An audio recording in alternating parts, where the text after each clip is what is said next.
आइए हम लोग पिछले क्लास में संख्या पर रिलेटेड हम लोग क्वेश्चन जो है आधारित जो है इस पर हम लोग थ्योरी बताए थे और उस थ्योरी से रिलेटेड हम लोग कुछ जो है पूरा डिटेल्स आपको समझा दिया गया। उसके बाद हम लोग चलते हैं भिन्न पर आधारित। जैसे भिन्न की बात करते हैं, ऊपर में जो अंश होता है और नीचे में क्या होगा हर। एक बात बता दें कि भिन्न बराबर जो होता है, जब भिन्न पर आधारित प्रश्न रहेगा तो हमको मालूम नहीं चलता है। जैसे आपको हम बता दें कि भिन्न में सबसे इंपॉर्टेंट पॉइंट समझ लीजिए, भिन्न बराबर होता है ऊपर अंश और नीचे होता है हर, यानी ऊपर नोमिनेटर और नीचे होता है डिनोमिनेटर। अब यहाँ के जब बात चलते हैं तब हम लोग नहीं जानते हैं कि यदि कोई क्वेश्चन इस तरह से आएगा, यदि किसी भिन्न के अंश में 2 जोड़ दिया जाए तो वह भिन्न 1/2 हो जाता है। यदि अंश और हर दोनों में 1 हटा दिया जाता है तो वह 3/4 हो जाता है। तो वह भिन्न कौन सा है? तो भिन्न का बात कौन सा रहेगा तो आपको मालूम नहीं चलेगा। जब मालूम नहीं चलेगा तो टेंशन लेने की जरूरत नहीं है। ये आपको बता दें कि जब भिन्न पर आधारित प्रश्न पूछेगा, जैसे भी भिन्न वाला, तो भिन्न का तो मान आपका ओरिजिनल निकालना ही पड़ेगा। तो भिन्न में 2 चीज होते हैं, कौन कौन? एक अंश और एक हर होता है। एक अंश और एक हर होता है। तो आपने जैसे ही भिन्न पर आधारित रहेगा सॉल्यूशन दे करके, और सॉल्यूशन दे करके आपने वहां लिखिएगा कि माना कि याद कीजिए किसी भिन्न का भिन्न का अंश, भिन्न का जो अंश बराबर बताइए क्या लिख दीजिएगा? x मान लीजिए, तथा भिन्न का हर बराबर आप लीजिए कुछ ले लेते हैं y लेते हैं। तो दिक्कत अब सब भिन्न वाला जब चलेंगे तब आपके पास में इसीलिए बताइए आपका जो भिन्न बराबर जो होता है, भिन्न बराबर फॉर्मूला आपके पास में याद होना चाहिए, अंश बटा क्या होता है बाबा? हर।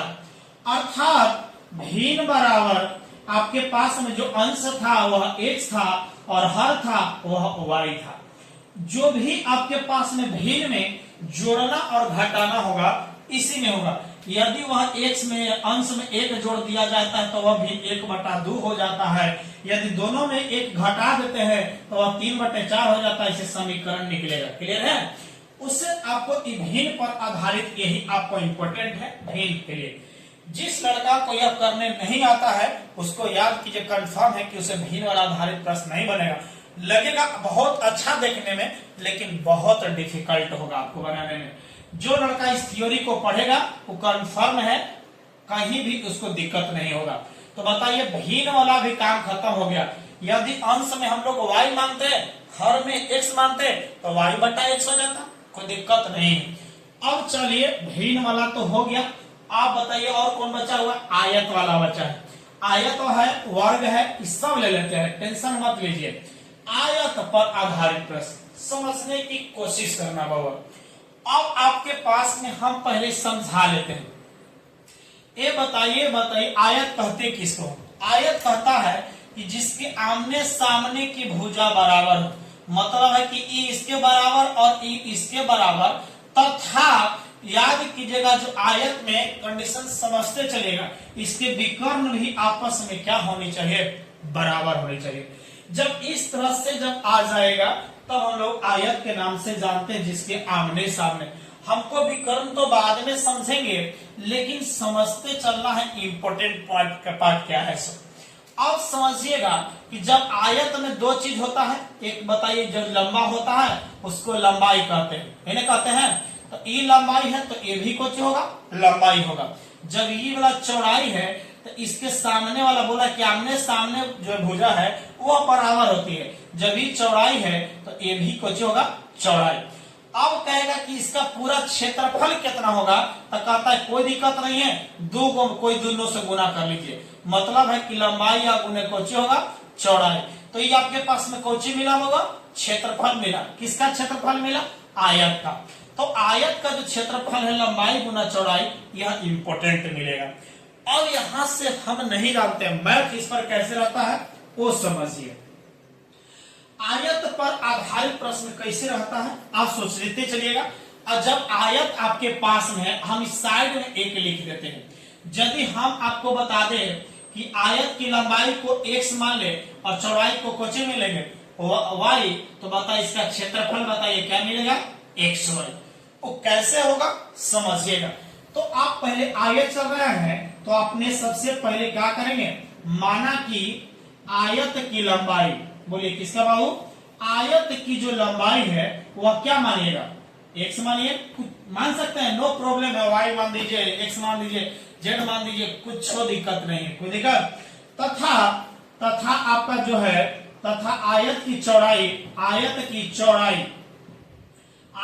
चौड़ाई आपने क्या मानेंगे, y है। इसीलिए बहुत, यही तो इंपॉर्टेंट है मैथ बनाने के लिए, आयत का क्षेत्रफल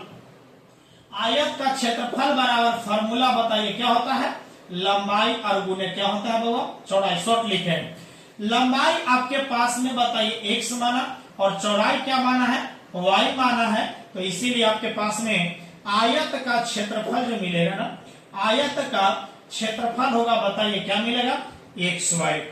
और कंडीशन है कि मान लेते हैं कि यदि किसी क्वेश्चन आएगा कि यदि किसी आयत की लंबाई में 2 बढ़ा दिया जाए और चौड़ाई में 1 कम कर दिया जाए तो उसका क्षेत्रफल 563 वर्ग किलोमीटर हो जाता है, नहीं वर्ग हो जाता है, वर्ग सेंटीमीटर हो जाता है।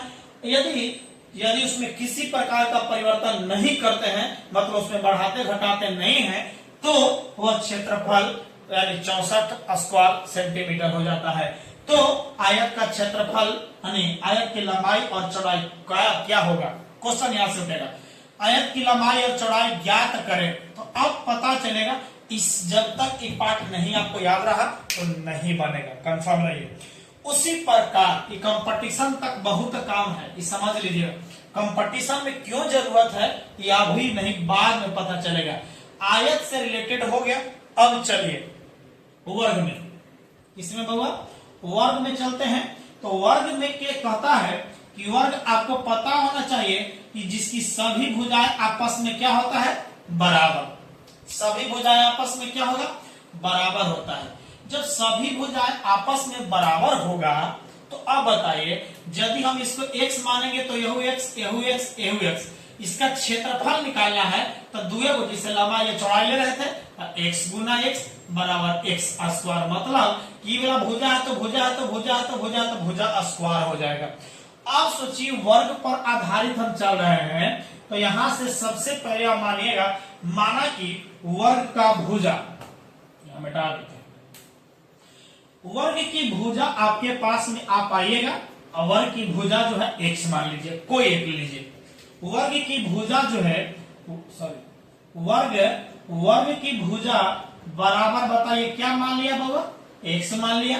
तब इसीलिए वर्ग का क्षेत्रफल इस सब क्षेत्रमिति में पढ़िएगा, फार्मूला होता है भुजा के स्क्वायर। मतलब आपके पास जो है वर्ग का जो क्षेत्रफल मिला है, तो भुजा आपके पास में x है तो x का स्क्वायर हो गया। ये आपके पास में किसका मिला है बाबा, किसका मिला बताइए, ये मिला है आपका वर्ग का।